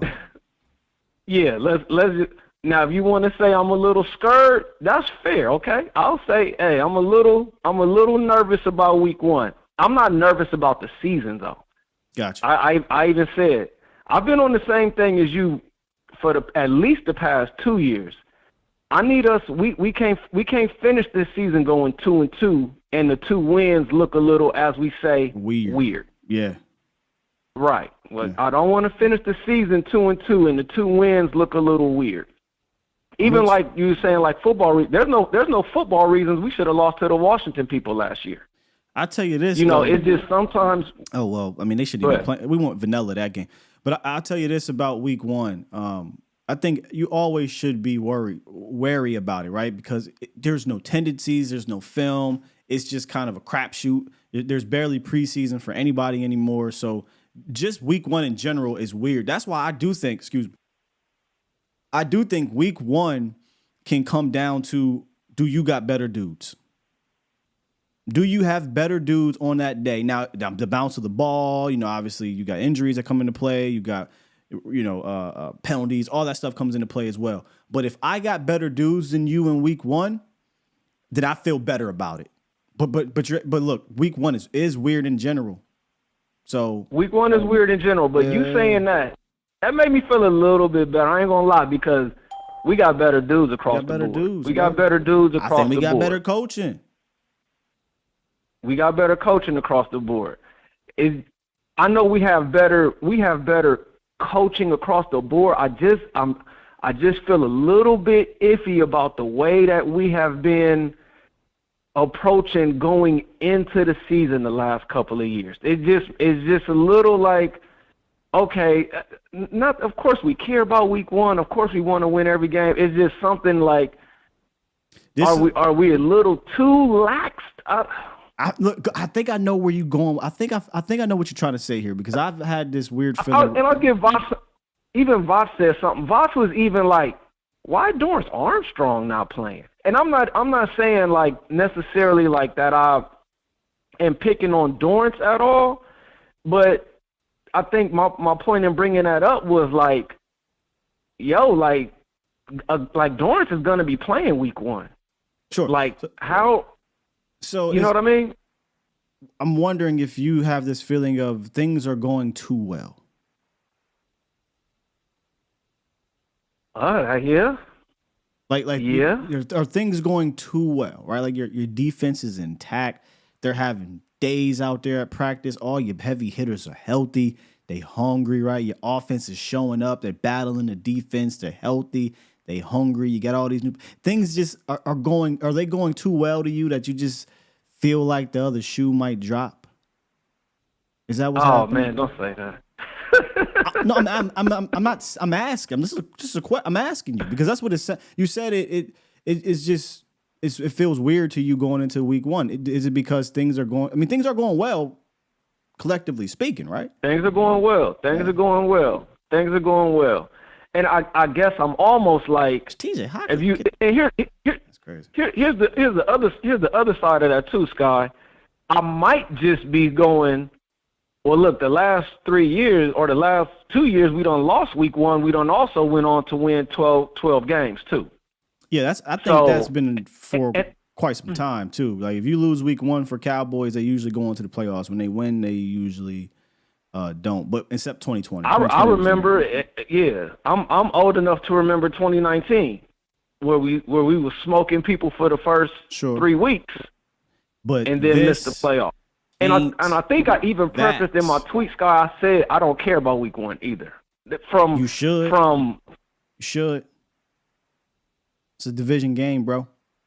If it was the Jets, maybe you could have this, but this is a division game. This is a division game in a division that got the defending NFC champions in it that aren't going anywhere. You're going to be fighting for them. The Giants are clawing at your heels. You don't want to start 0-1 behind them in the division either. That maybe any other year, if you're not playing the Giants, you could say, yeah, hey, look, man, it's the Bucks, it's the Jets, it's the Chargers, whatever. But not week 1 is important at the end of the day. It's important. Hey man, I'm with you. I'm with you on that. But yeah, you told me to call in. I didn't want to run from you, so I said, hey, let me go on and face the music. No, I said I know I'm gonna go on ahead and get cooked, so let me go on ahead and get it over with. But yeah, man, appreciate you letting me explain myself, brother. I know you got other callers, man. Let me let everybody in, bro. Gotcha. Appreciate you explaining, man. And I know he just came on here and gave his spiel on it, but my takeaway is that is basically what I asked him. Like, it just seems like you feel like things are just too quiet or going too well, or maybe they haven't faced adversity in preseason or in the games, or in general not having to play anybody. Like, all those I think are legitimate worries for maybe the first quarter, maybe the first series or two, right? But after that, if these boys are not ready to go, this team, not the 2022 team, where you was running out Dennis Houston and Noah Brown and Tyler Smith with 5 days of practice at left tackle, and Matt Forniak after the first series at left guard against that Bucks front and Bucks defense, and Todd Bowles, who knew what you were going to do, right? Like, we're talking about this squad. If it takes them 4 quarters or maybe 8 quarters come the next game, because I've seen people say they think the Cowboys are going to lose both of these games, then this is a bigger problem. And then I would be worried about them finishing the season if it takes you 2 games to get going. It shouldn't. These are a lot of veterans out there. There's a lot of veteran coaches out there. These guys have been practicing harder than we've ever seen them practice, according to Coach McCarthy, right? Camp has been extremely competitive. You got an offense that should be better for your players, and you got one of the best defenses in the world, Craig. So I'll give him a quarter. I give him whatever to get the bugs out and get the jitters out, and then let's go, man. Let's go. Now, will there be growing pains collectively throughout the season? Because once tendencies start to happen, people are going to adapt to you. Thus, you'll have to adapt to them. Yeah, you might see that. So by the time you get to that home stretch, you need those things worked out. But that's something that's going to be all season, right? All season. But once that whistle blows on week 1, man, it's time to go. And we got dudes. We got dudes. Shouts out to my guy. All right, let's finish this thing up with 989-803, then Marv, of course. What's up, 989? Hey, what's going on, Luke? What's up with you? Not too much, man. Just calling in. I ain't been talking to you guys in a minute, but I still follow you almost every day. Well, thank you, sir. You know, I'm just trying to figure out a lot of things with our supposedly Cowboy fans. What's that? And the reason I say supposedly is because I just hear a lot of ridicule from a lot of them, and I hear a lot of persecution from a lot of them. It seems like they kind of listen to a lot of the talking heads that have nothing but negative to say, especially when it comes to Dak. I'm not really understanding, like, why we don't stand behind our team like a lot of other teams. You know, fans stand behind their teams. You know, I've been a Cowboy fan since I was 4 years old. I'm 52. So I'm sorry, I'm 62. And back when I was growing up, it's like if you was a Cowboy fan, you're just a diehard Cowboy fan. And today it seems like there are a lot of bandwagon jumpers. Oh, yeah. It's like they don't see for themselves, or they don't read for themselves, or they don't get in and What's your name, sir? I want to make sure I got your name right. Oh, Edwin. Or Singleton, however you want to put it. Mr. Singleton, okay. I'm from Saginaw, bro. Mr. Singleton, we've dubbed the name here on this channel for those fans. We call them foul weather fans. Foul weather fans. Exactly. Yeah. As long as we win it, they there. But we get just the slightest little, some of them, hiccup. Some of them, oh, we ain't nothing. Not just like all of a sudden you got the talking heads talking about Trey Lance coming there. Mm-hmm. Okay, and what that mean? He coming to learn. He coming to sit down and watch. And the way I say, I really wish they would have kept Greer and got rid of Cooper Rush. Yeah, Greer got a lot of fans that last game. Yeah. I said Greer won over a lot of fans that game for sure. Well, I've been kind of watching him, period. Yeah. And he's actually a good quarterback. He just don't get a lot of reps. He don't get a lot of chances to play with like the first or second squad. Yeah. And I really believe if you put him in there and let him just get a few more reps, that boy he would have played before Cooper Rush in my book. And then I look at our defense. Our defense is going to just be like number one. Sure. Yeah, I think we're going to have one of them ones, man. And our secondary, oh, my God. They straight ball hawks. I don't know how you feel about it, but that's how I see it. I think we got the deepest secondary in the league. Like, it didn't dawn on me until I saw somebody put up, other secondaries within our division. And I'm like, man, look, I don't follow those division opponents to know who their Wanye Thomas is, right? So I'm biased. It is what it is. But I look at the depth of our corners and the depth of our safeties, and I say, man, I put that up against anybody. But I was looking at the Eagles, right? And y'all know me, I don't even like to talk. But I was looking at the Eagles, and I was like, bro, how Eagle fans really – how do they look at our depth at corner and safety and look at their depth and say theirs is better? That makes absolutely no sense.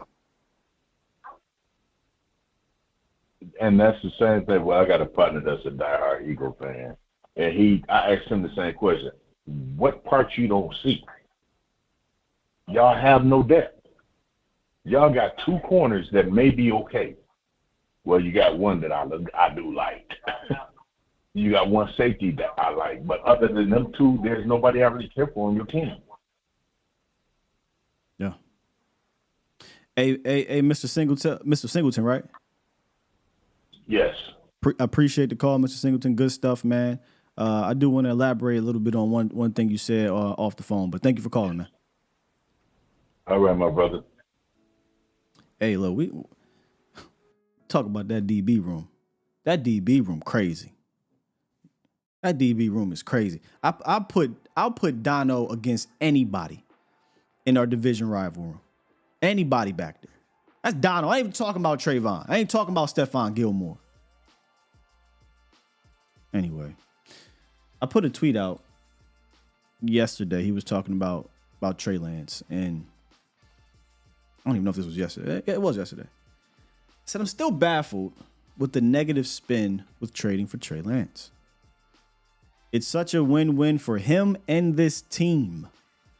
He gets a chance to learn and develop behind a top guy, pro's pro, without the pressure. If it works out, you got an upgrade at QB2 in the present with QB1 upside in the future. The rest is noise.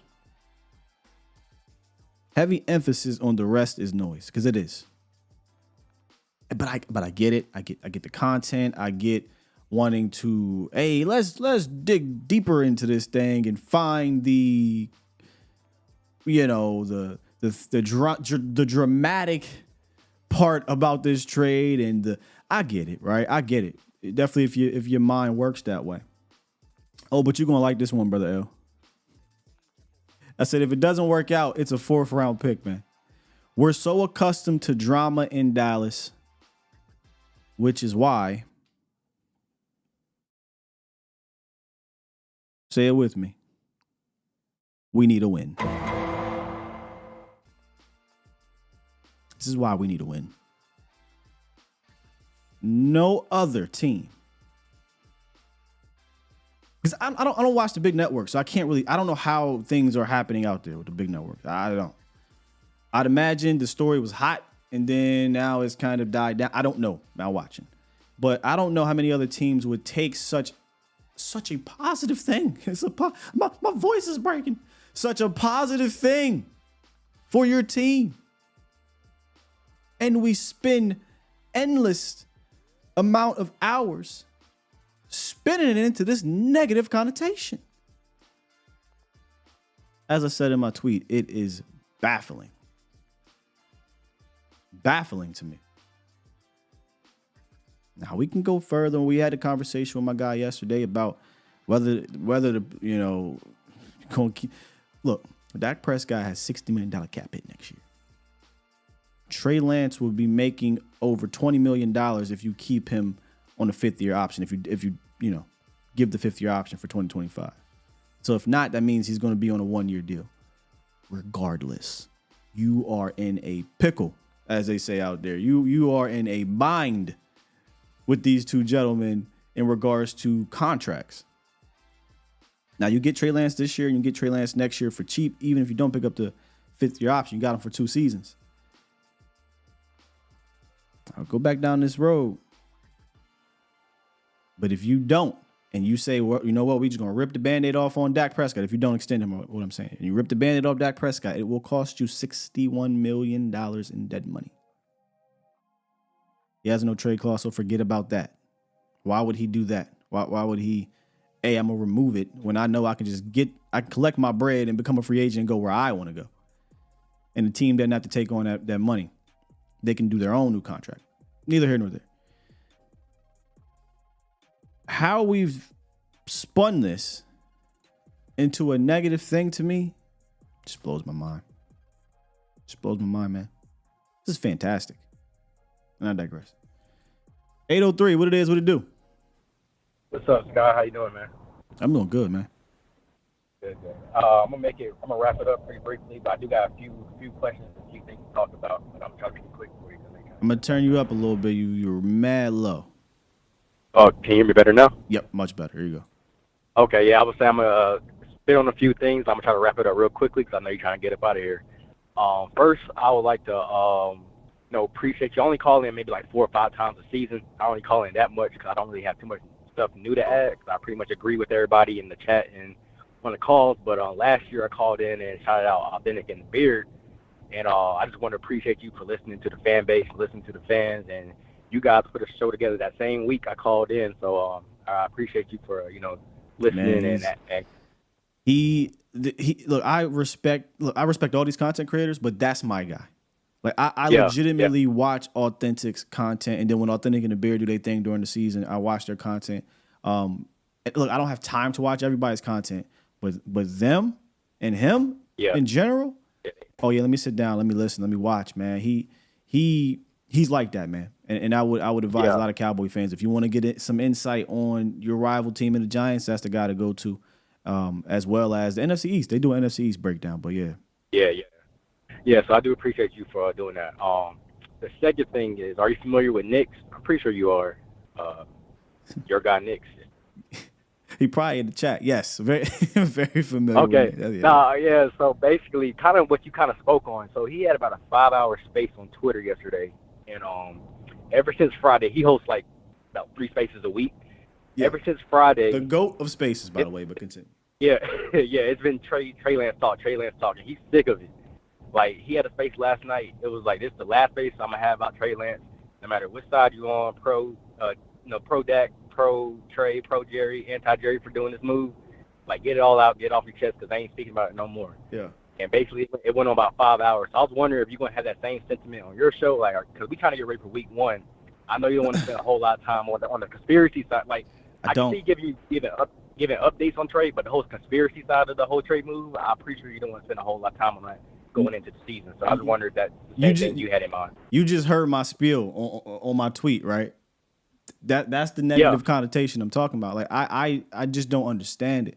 Like I get on the surface, hey, the conversation of the future, but then the more we try to press this thing, the more you're turning this into a negative thing. I think this is fantastic. So no, if you've been following the show for quite some time, we will definitely dive deep. That's one of the things I love to do, is to dive deep into things. But like you said, it's week 1 now. It's time to get ready for the New York Giants, and he's not going to be able to help you with that probably for a good bit. We just heard Mike McCarthy say, "Hey, we're just working on his footwork." I think people got it twisted in regards to the getting ready aspect, like coming to a new offense and getting ready for a guy who has some raw ability, right? He's got the ability, he's got the talent, but there are other things from a quarterback standpoint that he's kind of got to get going before we can get him out there. Shouts out to Boss. Boss had a question on Twitter. He said, when should Trey Lance be ready? Or like, when should Trey Lance be quarterback 2? I said, when the coaching staff trusts him. That could be week 5. That could be week 10. That could be next year. But he has to gain the trust of the coaching staff first But I get we look at the raw ability and we like, yo, get him out. He taking Dak's job or get him out there. He's taking Cooper Rush's job. In real life football, there are a lot of things he has to get together first before we can even fathom him going out there and being trusted to run the offense to beat these teams, right? Like he has to just develop in that aspect. And once he does that, and once he has the trust of the staff, take them gloves off, baby, and let's go. The last few things. So I know a caller before last was kind of nervous on week 1. Yep. Hey man, if you're scared, go to church, man.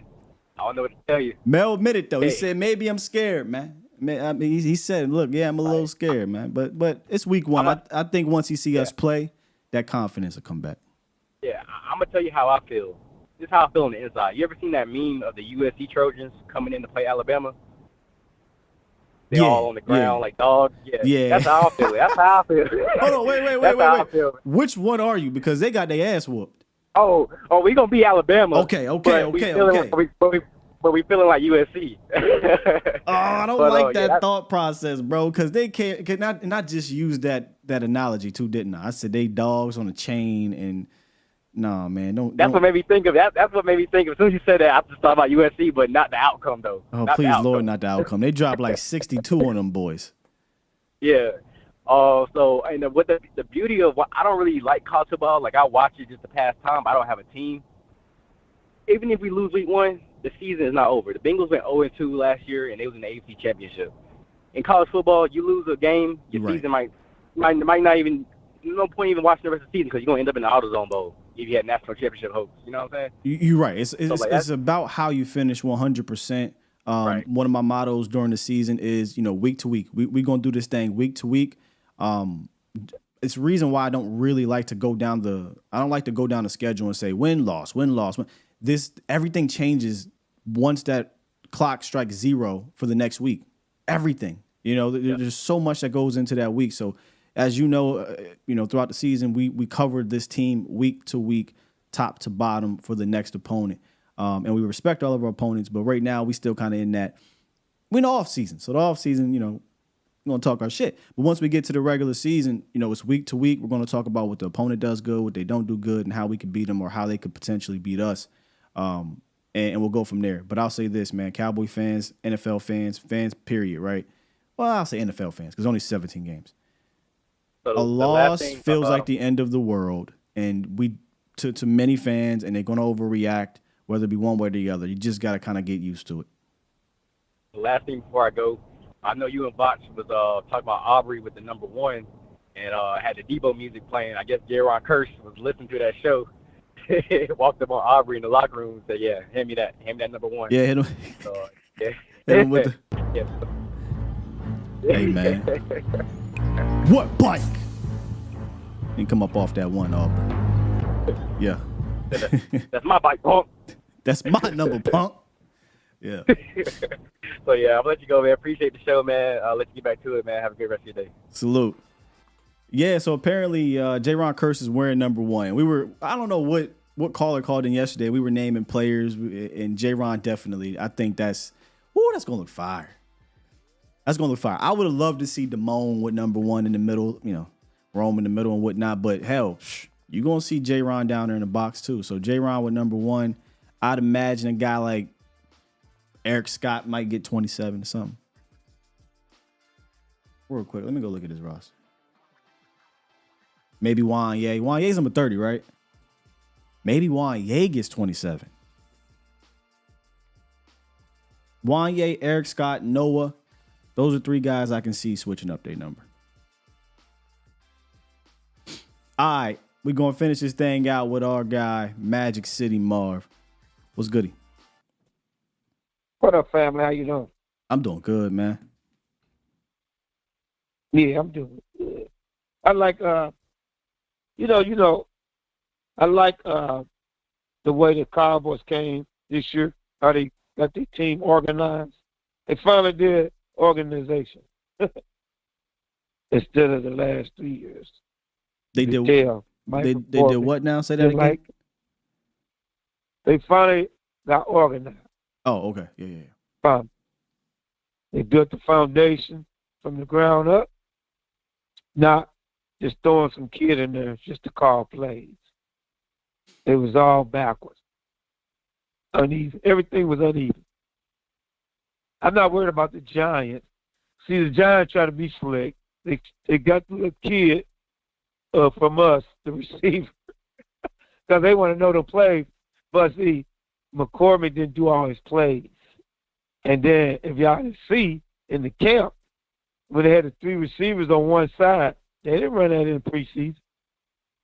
The 3 receivers in one side. You're talking about the Giants?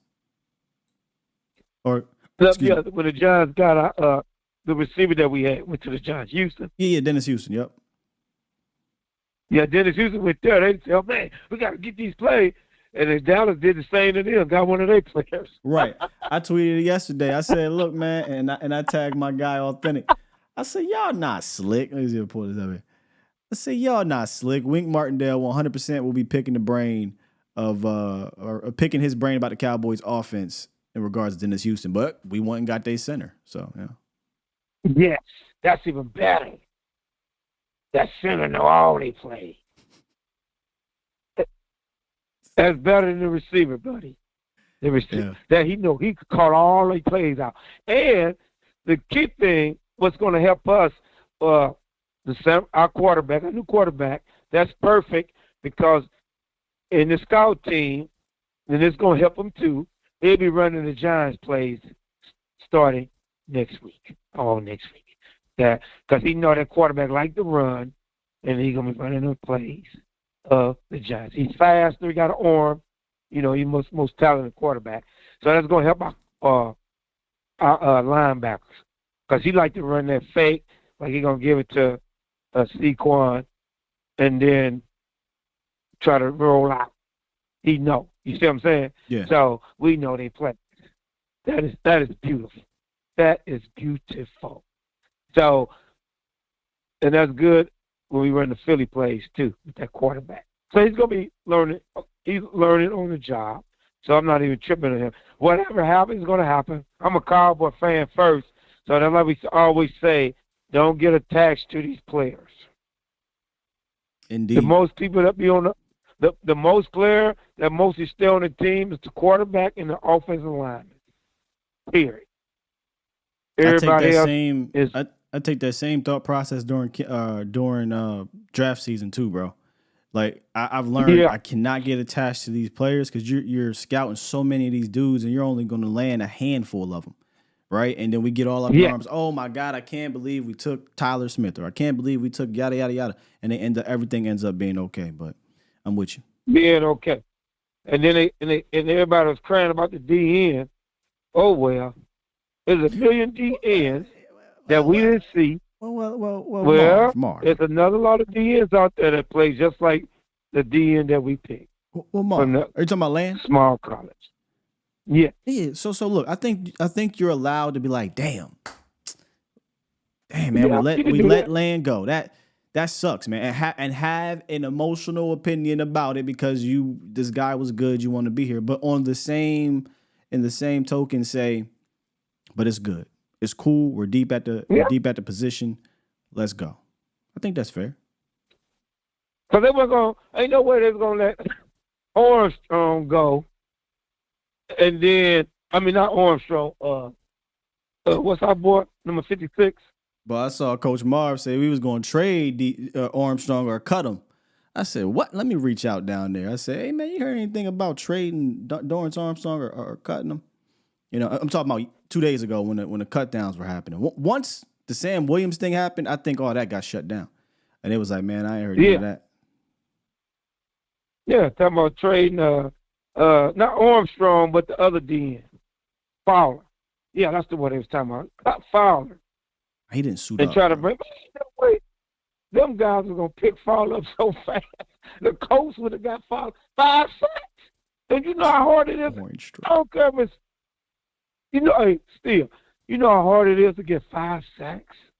Yeah, 6 of them, I think. I've seen some things on the Twitter sphere where Fowler is just kind of discarded now and apparently just a name. And I'm like, what are we watching? Dante Fowler was one of your better pass rushers when it was time to just rush the passer. And and he gets signed in a heartbeat by a competitor, I think. Man, he got picked up so goddamn fast. Excuse my French. He'd have been gone. And then we'd have got the young kid, and the young kid would have had no sex. The Cowboy fans would have been like, oh, man, what happened? He ain't got no – yeah, because you Cowboy fans, that's why y'all fans and they coaches. I always let them coach, man. I don't try to be a coach. Well, hey, look, you know me by now, Mar, right? They are coaches. You right about that. They are the front office. You right about that. But damn it, if there's something worthy of questioning, we'll ask the questions. We'll look into it, and then we'll come up with an opinion about it, man. You know.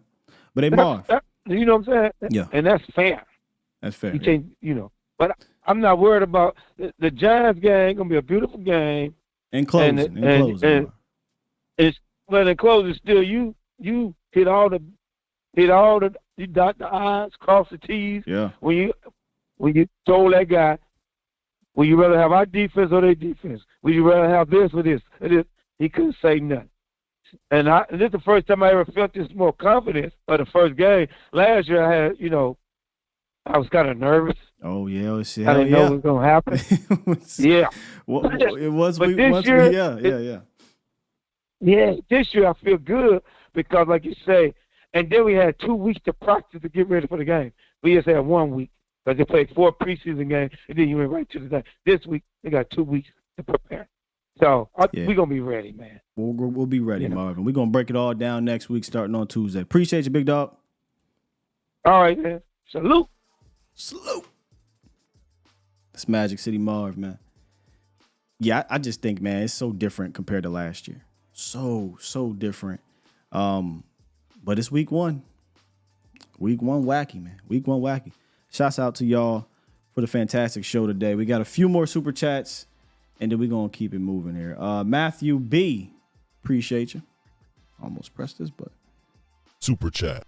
Dropped 10 and said, just want to show some support to you, Sky. Appreciate all you do. Thank you, sir. Really, really appreciate that. AJ, I think we did read AJ's. Super chat. We did read AJ's.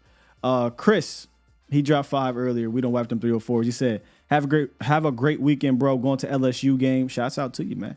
And me and SEC girls are a dangerous combo. I like that number 9 from Oregon.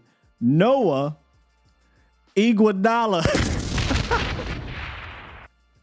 Noah at the Omni. Man, I had his name in my head. Noah Igbenogany. Noah Igbenogany. If you don't think about it, you just say it. Noah Igbenogany. It's cool. But I like Noah at the Omni better. Man, have fun down there, Chris. And don't wipe them 304s. Don't do it. Dwayne Brown. Super chat. DB dropped 10, said, great show as usual. Hate I can't call in while I'm at work, but always listening every day. Football is back. I used to feel the same way when I used to listen to the break and this when it was in like the closet or whatever. It's a small little room. And I had my little earpiece in and whatnot. I'm listening. I'm like, man, I want to call it. But I appreciate anybody that's listening while they're at work, while they're driving their trucks, however you're listening. You could be anywhere in the world, but you're here with me on A to Z. Shout out to JR. Marcus Rowe, he dropped 10. Super chat. He said, the Vagiants about to get these foots up they in them. Them Vagiants about to get these foots up in them. Okay, here we go. Dak for MVP. We them boys. Yeah, man. I'm with Marv. We want to talk about the confidence level. The confidence level for me compared to last year is through the roof.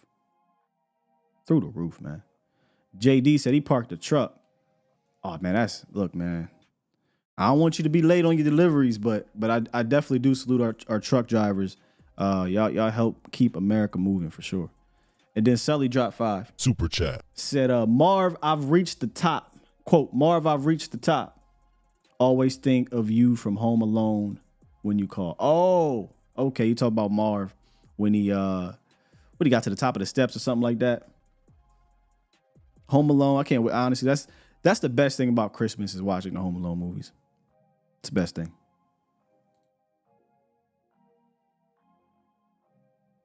And then Brother L dropped 1. Okay. I knew this was coming, brother. I knew this was coming. Super Chat. He dropped 2. And he said, Sky, it's August 31st. No pressure. No pressure. But audio pod. I'm going to have to holler at you off air. It's not going to happen tomorrow. It's not going to probably happen Saturday. Maybe Sunday because we off Monday. Maybe Monday. But I will get you guys some audio wrestling podcast content. Just ain't going to happen in the next couple of days for reasons. All right. With that said, Die Hard is a Christmas movie. 100%. Harry. Jay Lombardi, come on, man. That's a classic. Sky said, or Stocksy said, Sky, this is the best I have felt since Parcells was in Dallas. Even when Parcells was here, and I was not as outside. I was outside, right? But like I wasn't in depth like this, right? Even when Parcells was here, Parcells was trying to save this team. Parcells was trying to put together this team and just be as competitive as possible. This team is complete. This team is ready for a run. And barring any catastrophic injuries, barring players or coaches just forgetting how to play the game, I expect the Cowboys to be one of the last 4 teams standing. That's how confident I am in this team. And I don't say that often because I always feel like there's something about this roster that doesn't sit right with me. I don't feel like that this year. I don't feel like that, man. Brother L said, if you missed the quick hipness, here you go. And he got the timestamp. And Professor O told me he's going to use quick hipness in his evaluations next year. So I'm going to hold you to it when it comes to the draft. I want to see it professionally written in your draft bio. Has elite quick hipness. And see if it catches on. All right. Do me a favor on the way out, Cowboys Nation. Bomb Squad. Hit the like button. If you are new here and you like what you see, hit the sub button. We will be back Tuesday. Monday is Labor Day, so no Labor Day show. But Tuesday we'll be back, and we are going to start the preparation for the New York Giants Week 1 Sunday Night Football. Are you and for those who don't know, I have information about our game day lives. Come through. Once I have the information come through, you will see the non-morning show Sky. You will see the watching the football game Sky. And that's you think I'm animated here. You think I'm energetic here. You think I'm passionate here. This is why I can't do a game day live. I can't do a stream because I'd probably get canceled or YouTube will take it down or something crazy because I just go nuts. And when I did do 1 year of the live stream, I felt like I was caged and I didn't like it. I said, I'm never doing that again. So I have information for y'all where y'all can come through and chat with me and hang out really with me and Jesse Holly for Game Day Lives. With that said, I'm going to press this button. Shouts out to Chris. He dropped 2. He said, ready for week 1. Shout out to you, bro. No. Shout out to you. That quick hipness. Have a great weekend as well, INC. Vach, though, he'll be live later today. Make sure y'all come through and support my brother from another. I got the super chats. Tyrone dropped 5. He said, Jack, we put up 40 on all those teams. We ain't scared with all due disrespect. I'm out. Peace. Love you.